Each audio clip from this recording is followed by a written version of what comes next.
Hello, Freeze Team. Here's our third video about fast breaking concepts. Just recapping what we did in the last video when we talked about basketball. There's the 4 phases of a basketball game: transitioning to offense, fast breaking, offense in the half court, transitioning to defense or pressing, and then half court defense. This is, again, review. We want a fast break 100% of the time. So anytime we're going from defense to offense, we want to go as fast as we can, get the ball up the court, and not have to run a set offense. Just play free and fast. If we do get in a half-court offense, we'll have some actions we'll run, and the goal is to get Olympic medal shots every possession and to try to crash the offensive boards and get rebounds. As we transition to defense, we are going to want a full-court press and trap 100% of the time. And on defense in the half court, we just want to be disruptive, create turnovers, get rebounds, and not let the other team do what they want to do on offense. Be disruptive. Another review from last video. What are our Olympic medal shots? A gold medal shot is any layup at the basket, uncontested, maybe from a cut or a drive, and then free throws. Our silver medal shots are catch and shoot threes, not pull up or off the dribble threes, although those, I'm not saying those are bad. These are just the silver medal shots. And then our bronze medal shots are cutting and driving at the rim where we finish versus one defender. That gives us a chance to get fouled and go to the free throw line and get a gold medal shot. Here's just a little quick little video of an example of a shot and just kind of think in your mind what medal you would give it. This is taken from a Minnesota Fury game a couple years ago. And I'll replay it here. I'll stop it right there. So we talked about a bronze medal shot as a contested one-on-one finish with the chance to get fouled. Here you can see this player is fading away, going out of the free throw line, away from the circle, the smile arc. So even though it's against one defender, I would not call this a bronze medal shot because there's not too many refs, especially in AAU, that are going to give you a foul call here because you're fading away off one foot, kind of off balance. It's more of just a prayer, and a lot of refs aren't going to give you the bailout. So I want to show that shot because it's important. I feel like a lot of these shots get taken, and they're almost a medal shot. And it could be a medal shot if she were to stop, pivot, shot fake, go into the defender, draw a foul. Then you get a gold medal shot.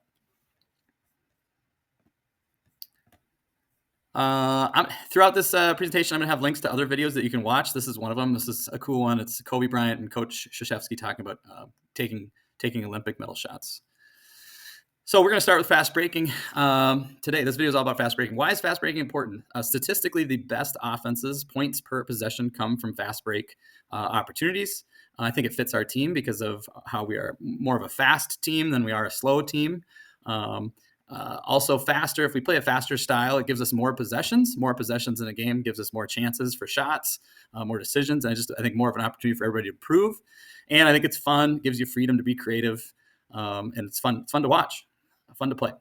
Why are we learning it first? I think it's important. This is where we start the season because playing fast is a habit and habits take time to develop. So a little disclaimer here before we get into it. These are guidelines, not rules. Rules you have to follow. Guidelines just kind of support you in your decisions. You still have the freedom to be creative and seek space and opportunities when you see it in the game. I don't want you thinking too much as you play. So if you're worried about rules and worried what the coach wants you to do, I think that slows you down. I just want you to play fast and free. Don't be afraid to make mistakes, and it's a process. We'll get better as we go.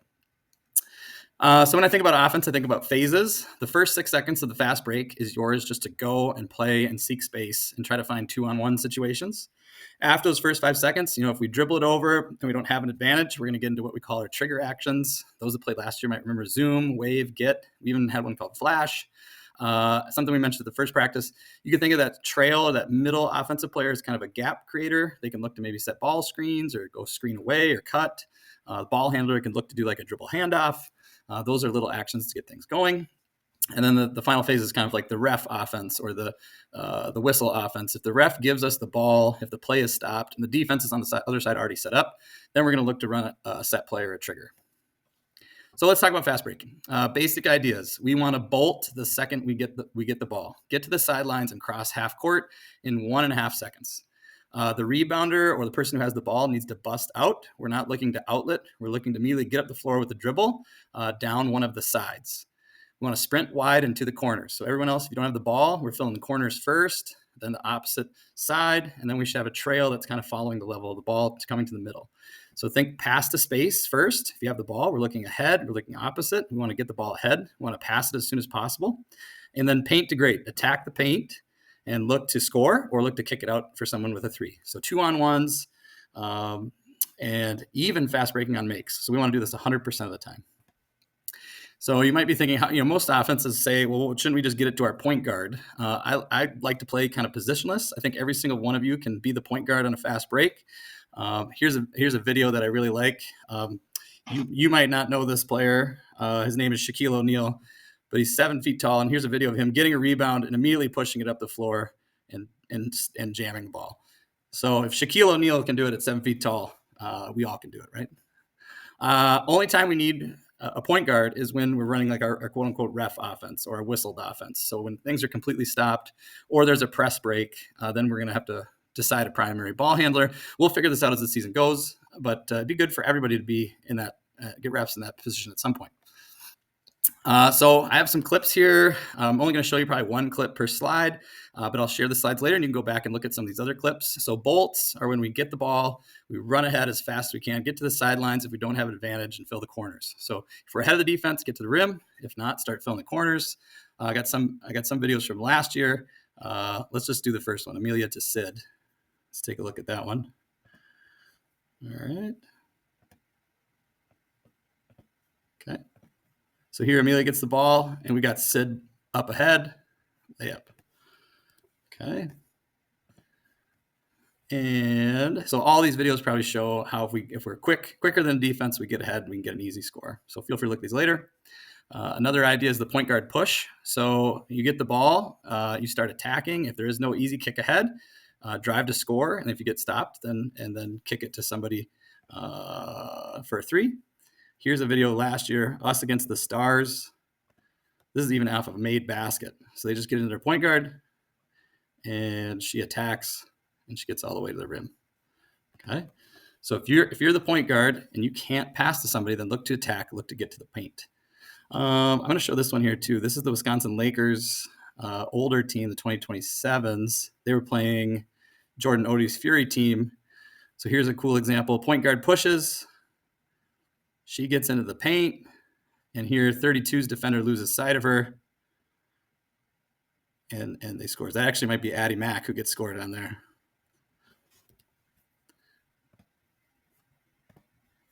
Early passes ahead or opposite. You guys maybe know Chloe Johnson, Duluth Marshall. This is from maybe like a year or 2 ago. So here's the early opposite corner 3. So our point guard's coming down, and this is the opposite corner pass. Chloe's in the corner. No one's guarding her. 3. And this is common because when teams fast break, defenses often will load to the paint. Here you can see 4 defenders, 3, 1 on the ball, and then 3 defenders kind of going to the paint, which leaves Chloe open, opposite corner, easy 3. Okay, she wasn't even running that fast. So even after we get scored on, okay, so fast break 100% of the time. If we get scored on, the ball is still live. Okay, so just whoever is closest to the ball, get it in and get it to the next closest player, and let's get running.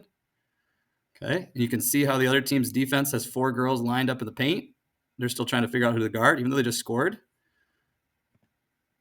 Oops, sorry, I think I hit rewind. This guy's talking through his video here. Here we go. Yep, all those defenders in the paint, pass over, swing it, 3. All right. There's a bunch of, YouTube's a great resource. Here's like a whole bunch of different videos that I found that run kind of similar fast break styles that I'm thinking about. So again, I'll share the slides with links if you want to watch.